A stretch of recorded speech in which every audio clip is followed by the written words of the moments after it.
নমস্কার, আপনারা দেখছেন ওঙ্কার অনলি ট্রুথ আর ইসলামের বার্তা নিয়ে আপনাদের সঙ্গে আমি প্রবীর। আর এই অনুষ্ঠানে আমরা যাকে অতিথি হিসেবে পেয়েছি, আসুন তাকে স্বাগত জানাই। তিনি হযরত মোহাম্মদ তো বটেই, এমনকি হযরত আলী, সেই সঙ্গে হযরত ইমাম হোসেনেরও পবিত্র বংশধর, অল ইন্ডিয়া মাইনরিটি ইউনাইটেড কাউন্সিলের চেয়ারম্যান, হিউম্যান রাইটস কাউন্সিলের অল ইন্ডিয়া সেন্ট্রাল কমিটির ভাইস চেয়ারম্যান, সেই সঙ্গে রাজ্য কমিটির চেয়ারম্যান, অল ইন্ডিয়া মাইনরিটি ফোরামের ভাইস চেয়ারম্যান, হাওড়া জেলার বাগনানের খাজুটির খানকা শরীফের পীর ও মুর্শিদ সৈয়দ সাতেফ আলী আল কাদেরি, ভারত গৌরব সম্মানে ভূষিত কাদেরি সাহেবকে আমাদের ওঙ্কারের এই স্টুডিওতে স্বাগত জানাই। কাদেরি সাহেব একজন কলার বন্ধু, হয়তো আপনার নামটা মনে থাকবে, আবু সুফিয়ান। বেশ কয়েক সপ্তাহ আগে উনি ফোন করেছিলেন, উনি আবারও ফোন করেছেন। অবশ্যই উদ্দেশ্য হল গত শনিবার অর্থাৎ 20 এপ্রিল শবে বারাত অনুষ্ঠান ছিল। শবে বারাতের এই রাতে উনি দেখেছেন বিভিন্ন মাজারে মোমবাতি জ্বালিয়ে, ধূপ জ্বালিয়ে, আতর দিয়ে শ্রদ্ধা জানানো হয় এবং শ্রদ্ধা জানান মুসলিম সম্প্রদায়ের মানুষ।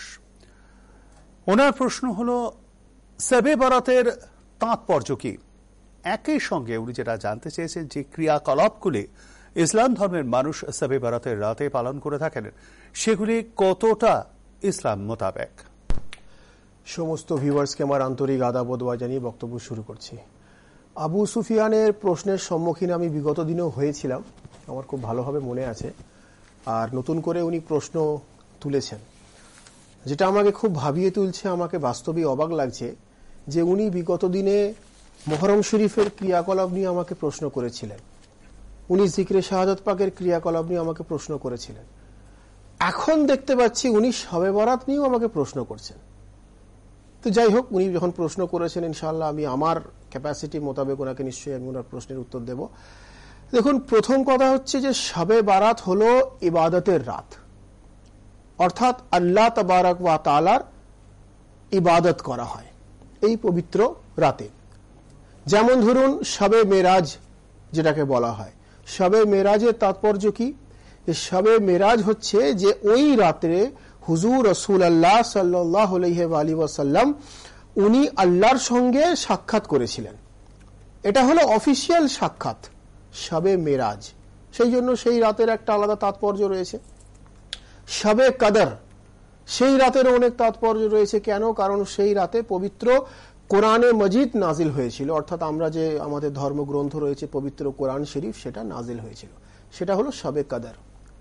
তো একটা রাতে শবে মেরাজ, যেদিনে হুজুর রাসূল পাক সাল্লাল্লাহু আলাইহি ওয়াসাল্লাম আল্লাহর সঙ্গে সাক্ষাৎ করেছিলেন। একটা হলো শবে কদর, যেদিনে পবিত্র কোরআন শরীফ নাজিল হয়েছিল। আর একটা হলো শবে বারাত, যে রাতের মর্তবা অনেক বেশি এবং যে রাতে ইবাদত করলে আল্লাহ তাবারক ওয়া তাআলা সেই ইবাদতের অনেক বেশি পরিমাণ সওয়াব দান করেন ওনার বান্দার জন্য। এবং বলা হচ্ছে যে এই রাতে মানুষ যখন উপাসনা করে, মানুষ যখন ইবাদত করে, আপনি আল্লাহ, ভগবান, ঈশ্বর যে নামে ওনাকে ডাকুন না কেন, বিভিন্ন রকম ইবাদত হয়। তো যখন মানুষ ইবাদত করে তো তখন তার গুনাহ মাফ হয় এবং আল্লাহ আমাদের অপরাধ মুছে দিয়ে, আমাদের গুনাহ মুছে দিয়ে, আমাদের পাপ মুছে দিয়ে আমাদেরকে পাপ মুক্ত করেন। আমাদের ইবাদত যদি আমরা সঠিক অর্থে করি এবং সেই ইবাদত যদি আল্লাহ তাবারক ওয়া তাআলার বারগাতে যদি গ্রহণ হয়, তাহলে আমরা সমস্ত পাপ মুছে আমরা নিষ্পাপ হতে পারি এই পবিত্র রাতে। এবং এটাও বলা হচ্ছে যে এই পবিত্র শবে বারাতের রাতে যে সমস্ত ব্যক্তিরা গত হয়ে গেছেন, তাদের যে আত্মা অর্থাৎ সোল, শরীরের মৃত্যু হয়, আত্মার মৃত্যু হয় না। আত্মা অলওয়েজ অ্যালাইভ, আত্মা সবসময় জীবিত। তো সেই আত্মাদেরকেও আল্লাহ তাবারক ওয়া তাআলা উনি রিলিজ করে দেন ওই পার্টিকুলার একটা নাইটের জন্য, এবং তারা গিয়ে তাদের আত্মীয় পরিজনদের সঙ্গে সাক্ষাৎ করতে পারেন, দেখা করতে পারেন। সবই কিন্তু এটা সাধারণ মানুষের চোখে আসবে না, আপনি আমি আমাদের চোখে দেখতে পাবো না, কিন্তু এটা আমাদের ধর্মে বলা রয়েছে যে আল্লাহর ওলিদের জীবনে যদি আপনি পড়েন তাহলে পাবেন, বুজুর্গানের দিনে যদি আপনি জীবনী দেখেন তাহলেও আপনি পাবেন। শবে বারাতে যারা গত হয়ে গেছেন বিগত দিনে, তারা তাদের আত্মীয় পরিজনদের সঙ্গে আসতে পারেন, দেখা করতে পারেন, সাক্ষাৎ পর্যন্ত করতে পারেন, তাদের আত্মা আসতে পারে, এই বিশ্বাস আমাদেরকে রাখতে হবে। এবং বহু জায়গায় বহু পবিত্র মাজার শরীফে, বহু দরগাতে, বহু মসজিদে, বহু আস্তানাতে, বহু ইভেন কবরস্থানেও, যেখানে আম মানুষের, সাধারণ মানুষের যেখানে কবরও থাকে, কবরস্থানেও, সেখানেও মানুষ গিয়ে সেখানে আগরবাতি মোমবাতি জ্বালিয়ে সেই আত্মার প্রতি, সেই ব্যক্তি যারা গত হয়ে গেছেন তাদের আত্মার প্রতি শ্রদ্ধা জ্ঞাপন করে। পবিত্র আগরবাতি মোমবাতি জ্বালিয়ে ফুল টুল দিয়ে তারা শ্রদ্ধা জ্ঞাপন করে। তো এটা প্রত্যেক দিন হয়তো সবার ক্ষেত্রে করা সম্ভব হয় না। বছরে একটা দিন তারা বেছে নিয়েছে, কোন দিন না শবে বরাতের দিন করা হবে। তো আমার বক্তব্য হচ্ছে যে এতে ভুলটা কোথায়? এতে ভুল তো কিছু নেই, এটা অ্যাবসলিউট পারফেক্ট। যে যদি আমরা আল্লাহ তাবারক ওয়া তাআলার উপাসনা করি, যদি আমরা হুজুর রাসূলুল্লাহ সাল্লাল্লাহু আলাইহি ওয়াসাল্লাম এবং উনার আহলে বাইতের দেখানো পথ অনুযায়ী চলি, আউলিয়ায়ে কেরামের দেখানো পথ, আসহাবে কেরামের দেখানো পথ অনুযায়ী চলে যদি আমরা শবে বরাতের রাত্রে ইবাদত করি, তাহলে ভুল তো কিছুই নেই। আর আবু সুফিয়ানের যেটা বক্তব্য, যেটা কতটুকু ইসলাম মোতাবেক, এটা তো অবশ্যই ইসলাম মোতাবেক। এই যে ক্রিয়াকলাপগুলো আমি আপনাকে বললাম, এর মধ্যে কিছু আন ইসলামিক মনে হলো, ধর্মবিরোধী মনে হলো, অমানবিক কিছু মনে হলো? কিছুই নয়। তো সুতরাং এটা অবশ্যই ইসলাম মোতাবেক। যদি আবু সুফিয়ান যিনি কলার, উনি যদি বুঝতে না পারেন, সেটা ওনার জ্ঞানের অভাব, সেখানে আমার কিন্তু কিছু করার নেই। আমাকে অবাক এটাই লাগলো যে উনি বিগত দিনে জিকিরে শাহাদাত পাকের উপরে প্রশ্ন করেছেন, আমি উত্তর দিয়েছি। আযাদারির উপরে প্রশ্ন করেছেন, আমি উত্তর দিয়েছি। এখন ওনার প্রশ্ন করতে করতে এর মাত্রাটা এমন একটা জায়গায় চলে গেছে, উনি শবে বরাত নিয়েও প্রশ্ন করছেন, যেটা আমরা কম বেশি সবাই পালন করি, ইবাদতের রাত, উপাসনার রাত। সুতরাং উনার এই ধরনের প্রশ্ন একটু চিন্তা ভাবনা করা দরকার যে আমি কি নিয়ে প্রশ্নটা করতে চলেছি। এটা কোনো বিতর্কিত বিষয় কিন্তু নয়। শবে বরাত প্র্যাকটিক্যালি ইবাদতের রাত। অবশ্যই সেই ব্যক্তির ইবাদত আল্লাহ কবুল করবেন যে ব্যক্তি আন্তরিকভাবে ইবাদত করবে। শুধুমাত্র মানে হালুয়া রুটি খেয়ে চলে গেলাম, এলাকায় এলাকায় ঘুরে বেড়াচ্ছি, তা না। একটা মুমিন মুসলমানের জন্য আমি তো মনে করি আমাদের ঈমান, আমাদের আকীদা এরকম হওয়া দরকার যে আমাদের জন্য প্রত্যেকটা দিন আমি শবে বরাত মনে করব। আমি এই বিশ্বাসটা রাখি যে একটা মুমিন মুসলমানকে প্রত্যেকটা দিনকে শবে বরাত মনে করা দরকার। যে আমরা যদি আমাদের অন্তরের অন্তরস্থল থেকে যদি আমরা আল্লাহকে ডাকি, উপাসনা করি, উনি যদি আমাদের গুনাহ মাফ করেন, তো শুধু শবে বরাত কেন, আমরা যে কোনো দিনে করব, যদি সেটা গ্রহণ হয় তো নিশ্চয়ই আমাদের গুনাহ মাফ হবে। এই বিশ্বাসটা আমাদেরকে রাখতে হবে। তার মধ্যে উল্লেখযোগ্য যে দিনগুলো রয়েছে তার মধ্যেও শবে বরাত একটা। আর শবে মেরাজের ব্যাপারে যেটা আমি আপনাকে বলছিলাম, যেদিনে পবিত্র আল্লাহ তাবারক ওয়া তাআলা রাসূল পাকের সঙ্গে সাক্ষাৎ করেছেন, যে দিদার হয়েছে, ওনাদের শবে মেরাজ বলা হয়, এটা নিয়েও বিভিন্ন জায়গা থেকে বিভিন্ন প্রশ্ন আসে। তো যাই হোক, ওটা একটা অন্য বিষয়, আমি ওই নিয়ে পরে কোনোদিন যদি প্রশ্নের সম্মুখীন হয় বলবো। তবে আমি শুধু এখন এতটুকুই বলিনি যে এটা হলো অফিসিয়াল সাক্ষাৎ, আমি কিন্তু একটু আগেই বলে গেছি। এই জন্যই বলছি যে যিনি হুজুর রাসূল পাক, যিনি আল্লাহর নূরের দ্বারাই সৃষ্টি, যিনি আল্লাহর পবিত্র নূরের দ্বারাই খালক হয়েছেন, তৈরি হয়েছেন, উনি আল্লাহর সঙ্গে দিদার করবেন, এর জন্য কোনো দিন লাগে না, এর জন্য কোনো সময় লাগে না। উনি যখন চাইবেন যে কোনো সময় সাক্ষাৎ করতে পারেন। আপনার আমার সন্তান, আমি আমার সন্তানের সঙ্গে দেখা করেছি, এটা কোনো খবর হতে পারে না। আপনি আপনার সন্তানকে আদর করেছেন, এটা কোনো নিউজ হতে পারে না। কেননা আপনার রক্ত আপনার সন্তান, আপনার বংশধর আপনার সন্তান, আপনার ডিসেন্ডেন্ট আপনার সন্তান। তো আল্লাহ তাবারক ওয়া তাআলা হুজুর রাসূলুল্লাহকে নিজের নূরের দ্বারাই তৈরি করেছেন। না করাটাই খবর। হ্যাঁ, একদম সাক্ষাৎ না হওয়াটাই খবর, যেহেতু রাসূলুল্লাহ আল্লাহর নূর থেকে তৈরি। আর সেই রাসূলুল্লাহ আল্লাহর সঙ্গে দিদার করবেন, এটা কোনো নিউজ নয়, এটা কোনো খবর নয়। যার জন্য আমি বললাম এটা অফিসিয়াল মিটিং। ওই দিনে একটা অ্যানাউন্সমেন্ট করে অফিসিয়ালি মিটিং হয়েছিল, কিন্তু উম্মতে রসুলের এই ঈমান রাখতে হবে যে রাসূলুল্লাহ যখন যে কোনো অবস্থায়, যে কোনো মুহূর্তে উনি চাইতেন, উনি আল্লাহর সঙ্গে সাক্ষাৎ করতে পারতেন।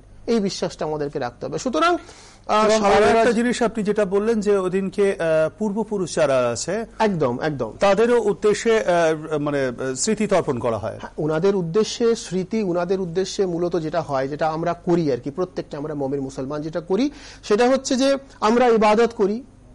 ইবাদত করে যে সমস্ত মানুষরা গত হয়ে গেছেন, বহু মানুষের, কার বাবা, কার কাকা, কারো দাদা দাদি, নানা নানি, আত্মীয় পরিজন যারা ইহকাল ত্যাগ করেছেন, তাদের মাগফিরাতের জন্য দোয়া চাওয়া হয়।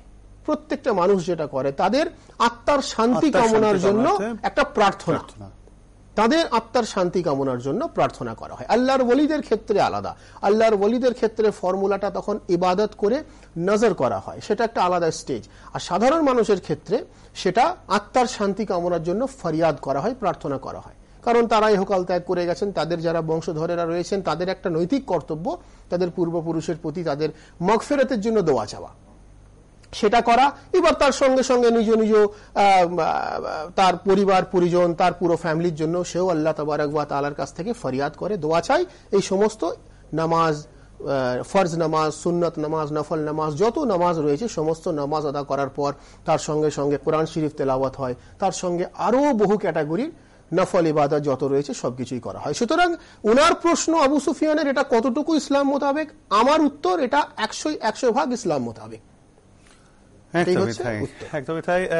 আজকে যারা ইসলামের বার্তা অনুষ্ঠান যারা দেখছেন, যারা শুধু যে এখানে ইসলামের বার্তা মানে তো শান্তির বার্তা শুধু যে মুসলিমের পরিবারের মানুষই দেখেন তা কিন্তু নয়, বহু হিন্দু পরিবারও দেখেন এই অনুষ্ঠান, এবং আশা করি তারা বুঝতে পারছেন শবে বারাতের রাত যে ব্যাখ্যা করলেন কাদরী সাহেব তার সঙ্গে অনেকটাই মিল আমাদের মহালয়ার যে পিতৃতর্পণ আমরা করে থাকি তার সঙ্গে। সেটা দিনের বেলা আমরা সাধারণত পিতৃপুরুষের উদ্দেশ্যে জলদান করি, আর এখানে মাজারে গিয়ে প্রার্থনা সভা করা হয়। চলে যাব পরের প্রশ্নে। আবু সুফিয়ানের আরো একটা প্রশ্ন রয়েছে। শবে বারাতের রাত যদি ইবাদতের রাত হয়, যদি ঈশ্বরের উপাসনার রাত হয়, যদি পূর্বপুরুষদের স্মৃতি তর্পণের রাত হয়, তাহলে সেখানে কেন, উনি দুটো প্রশ্ন রেখেছেন। একটি হলো কেন সেই মাজার বা মসজিদ বা দরগাগুলো সাজানো হয় আলো দিয়ে, সুসজ্জিত করা হয়, এবং শুধু তাই নয় বহু জায়গায় আতশবাজিও ফাটানো হয়, এবং খানকা শরীফে উনি এই আতশবাজির প্রদর্শনও দেখেছেন। উনি প্রশ্ন তুলেছেন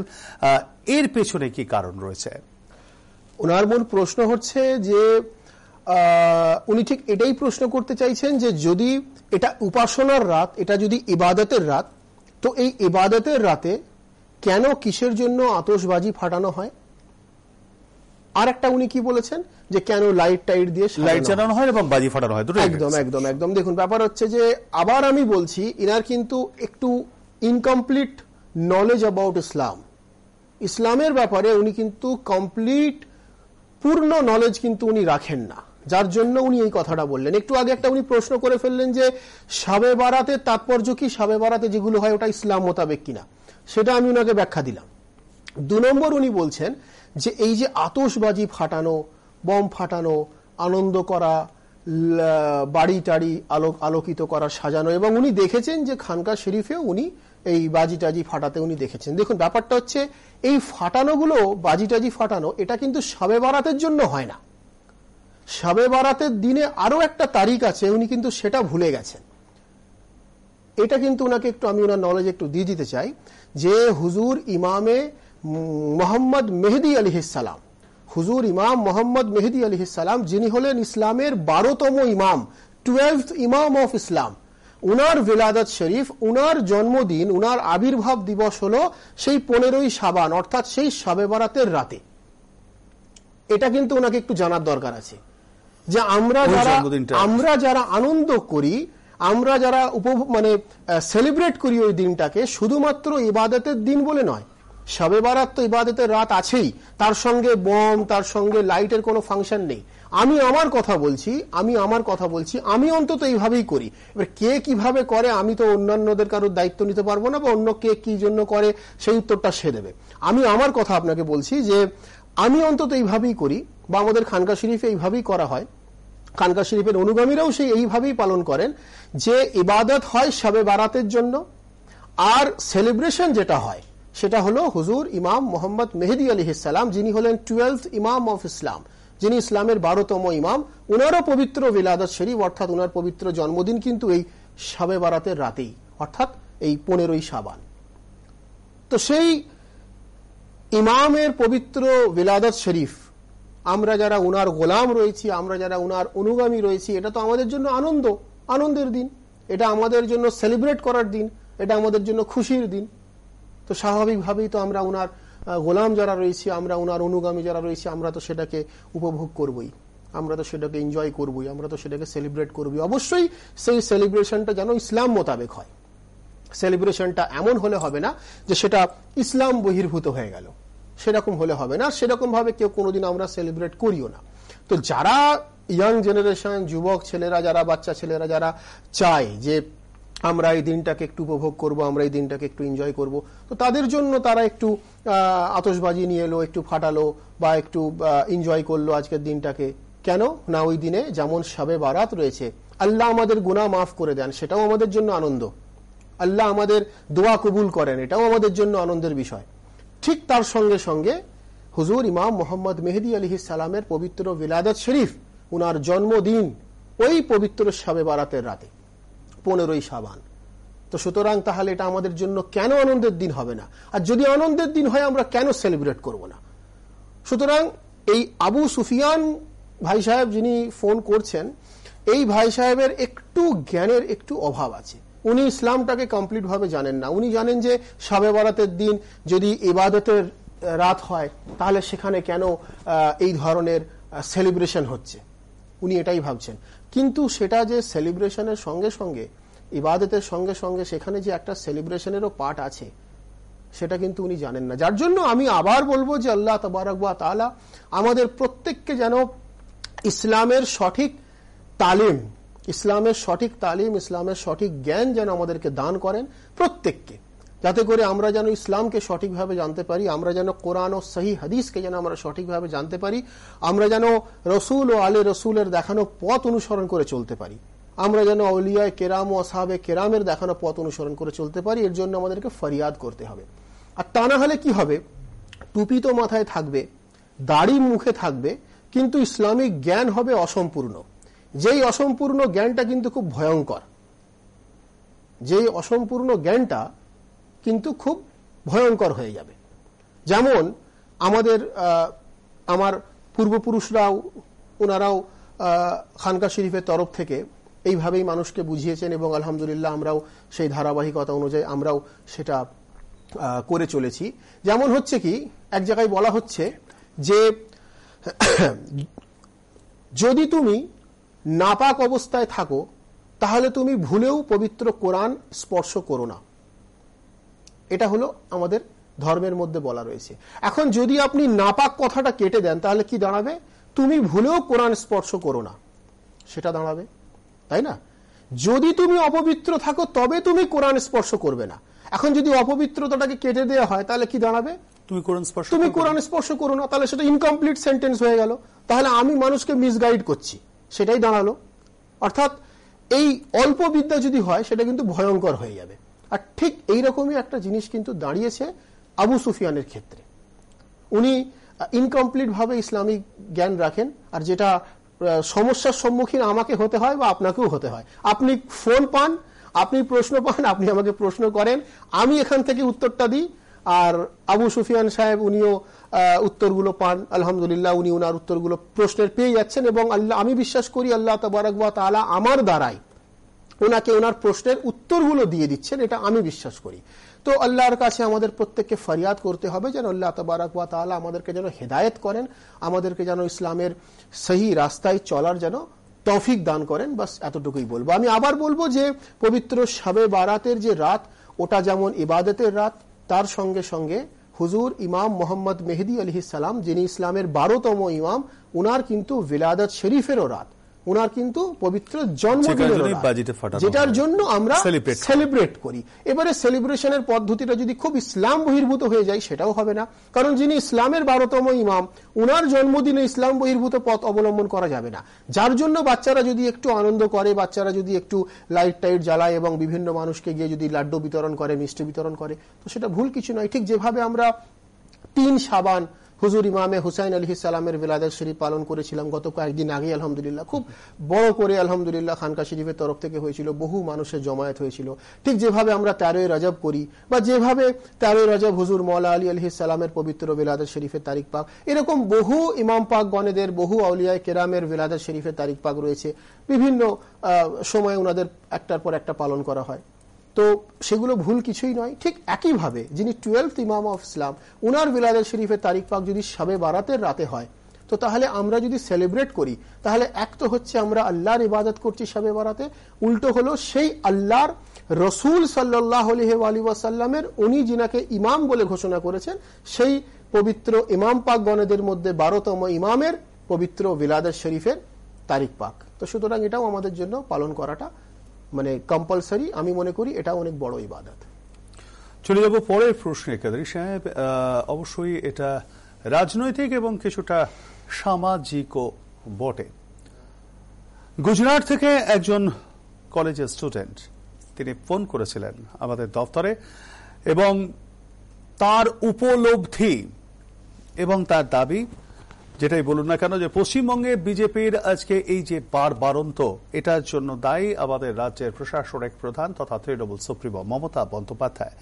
এবং ওই ছাত্রের উপলব্ধি যে বিশেষ একটি সম্প্রদায়ের মানুষকে কাছে টানবার জন্যই তিনি বিভিন্ন জায়গায় হিজাব পরেন। তার বক্তব্যেও মাঝে মধ্যে ইনশাআল্লাহ, মাশাআল্লাহ, সুবহান আল্লাহ, খুদা হাফিজ ইত্যাদি ইত্যাদি বিষয়গুলো, বক্তব্যগুলো চলে আসে, এই ওয়ার্ডগুলো ইউজ করেন। এবং কলার বন্ধুর দাবি, মমতা বন্দ্যোপাধ্যায়ের এই আচরণের জন্যই বিজেপি হাতে অস্ত্র পেয়ে গিয়েছে। হিন্দুত্বের সেন্টিমেন্টে সুশ্রুতি দিতে এই জায়গায় উঠে পড়ে লাগে সংঘ পরিবার এবং বিজেপি, এবং সেটা দিয়েও থাকে। এটাও জানিয়েছে ওই ছাত্রটি যে কয়েক বছর আগে দুর্গাপুজোয় বিসর্জনের দিন অর্থাৎ বিজয়া এবং মহরম যেহেতু একই দিনে পড়েছিল, সেহেতু এই মুসলিম সম্প্রদায়ের মানুষকে কাছে টানবার জন্য বিসর্জনের শোভাযাত্রাও কিন্তু উনি পিছিয়ে দিয়েছিলেন, এমনটাও কিন্তু উনি জানিয়েছেন। অর্থাৎ ওয়েস্ট বেঙ্গল সম্বন্ধে সেই ওয়াকিবহাল এই গুজরাটের কলেজ স্টুডেন্ট। এখন উনি ফোন করেছিলেন এই কারণে যে উনি আপনার কাছ থেকে বিষয়টা জানতে চেয়েছেন যে এই আচরণ কি তার সঠিক। তিনি তো নিজে মুসলিম নন, এবং আপনার কাছে প্রশ্ন রাখার কারণ হলো আপনি শুধু যে একজন ইসলাম ধর্মের ধর্মগুরু তাই নন, আপনি একজন দেশের বিশিষ্ট নাগরিকও বটে, এবং সর্বোপরি আপনি পশ্চিমবঙ্গে বসবাস করছেন। কাদরী সাহেব, যিনি ফোন করেছেন উনি গুজরাট থেকে ফোন করেছেন। তো খুব ভালো লাগলো যে গুজরাটেরও আমাদের প্রোগ্রামটাও আলহামদুলিল্লাহ মানুষ দেখেন, এবং ওখানেও বাঙালি মানুষ রয়েছেন, এবং ওখানেও বাঙালি মানুষ এই প্রোগ্রামটাকে ওয়াচ করেন। এটা শুনে খুব ভালো লাগলো। এখন ওনার প্রশ্নের মূল যে ব্যাপারটা রয়েছে যে মমতা বন্দ্যোপাধ্যায় উনি এই সুবহান আল্লাহ, মাশাআল্লাহ, আলহামদুলিল্লাহ, ইনশাআল্লাহ, খোদা হাফেজ ইত্যাদি ইত্যাদি এগুলো উনি বলে থাকেন। সুতরাং উনি মাইনরিটি সেকশন অর্থাৎ মুসলিম কমিউনিটিকে উনি সন্তুষ্ট করার জন্য এগুলো বলছেন, যেটা কলার বন্ধুর বক্তব্য, এবং যেটা ভারতীয় জনতা পার্টির কাছে একটা খোরাক হয়ে গেছে। তারা বলতে চাইছে যে উনি যেহেতু একটা সম্প্রদায়ের হয়ে বলছেন, তাহলে অন্যান্য সম্প্রদায় অর্থাৎ মেজরিটি সেকশনকেও ইউনাইটেড হওয়ার দরকার রয়েছে। এটাই হচ্ছে ব্যাপার। এখন আমি তো মমতা বন্দ্যোপাধ্যায়ের যে দল তৃণমূল কংগ্রেস, আমি তো সেই দলের প্রতিনিধি নই যে আমি এই প্রশ্নের উত্তরটা দেব। আমি এই দেশের একজন রেসপন্সিবল নাগরিক, ঠিক আছে, কোনো অসুবিধা নেই। একটা ধর্মের প্রতিনিধি, তাতেও কোনো অসুবিধা নেই। একটা কমিউনিটির স্পোকস পারসন, তাতেও আমার কোনো অসুবিধা নেই।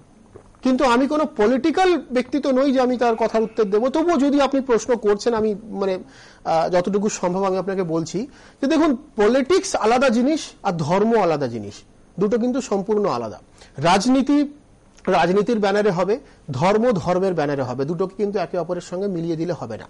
যদি এই প্রশ্ন ওঠে যে মমতা বন্দ্যোপাধ্যায় কেন খোদা হাফেজ ইনশাআল্লাহ বলছেন, তো তাহলে তো এটাও ওঠা উচিত যে মমতা বন্দ্যোপাধ্যায় উনি তো বিভিন্ন মন্দিরে গিয়ে উনি পুজো দিচ্ছেন, মমতা বন্দ্যোপাধ্যায় চার্চে যাচ্ছেন, গির্জাতে গিয়ে সেখানে ফাদারদের সঙ্গে উনি ইন্ট্রোডিউস করছেন, এবং ওখানে উনি যীশু খ্রিস্টের ছবির সঙ্গে উনি দাঁড়িয়ে প্রার্থনা করছেন।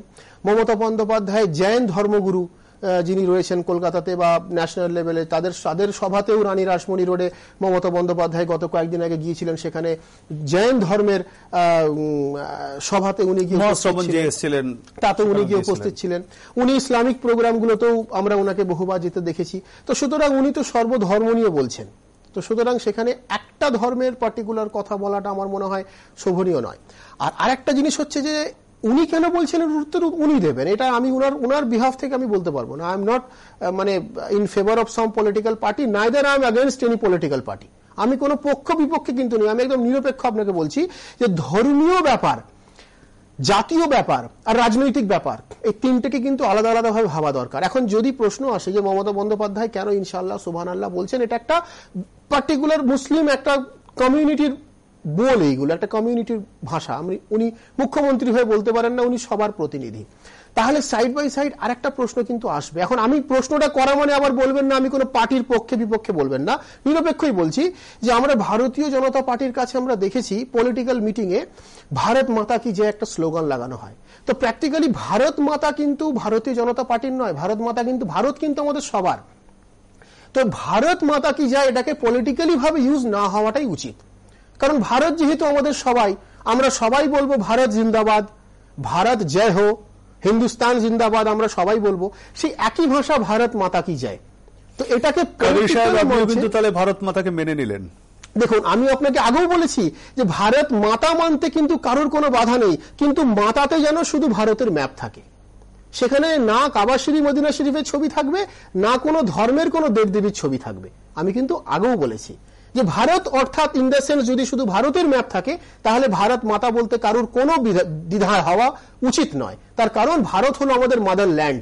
তো মাদারল্যান্ড যখন হবে তো অটোমেটিক্যালি ভারত মাতা বলতে কারোর কোনো বাধা নেই, যদি সেখানে কোনো কাবা শরীফ মদিনা শরীফ কোনো গির্জা কোনো মন্দির কোনো মসজিদ বা কোনো ধর্মের দেবদেবীর ছবি সেখানে না থাকে, তাহলে কোনো ধর্মেরই কিন্তু ভারতকে ভারত মাতা মানতে কিন্তু মানে দ্বিধা হওয়া উচিত নয়। এটা গেল একটা আলাদা দিক। তো আমার বক্তব্য হচ্ছে এই যে ধরুন জয় শ্রী রাম, এই যে একটা রামের নাম নিয়ে একটা মানে পলিটিক্যাল মঞ্চেও আমি দেখেছি যে ওখানেও বিভিন্ন স্লোগান দেওয়া হয়। তো প্র্যাকটিক্যালি যে রামকে আমাদের দেশের প্রধানমন্ত্রী মাননীয় মোদীজি মানেন, সেই রামকে কিন্তু মমতা বন্দ্যোপাধ্যায়, আমাদের রাজ্যের মমতা বন্দ্যোপাধ্যায় সিএম, উনিও কিন্তু মানেন। তো রাম কিন্তু পলিটিক্যালি কারণ নন, উনি রিলিজিয়াস ব্যক্তি।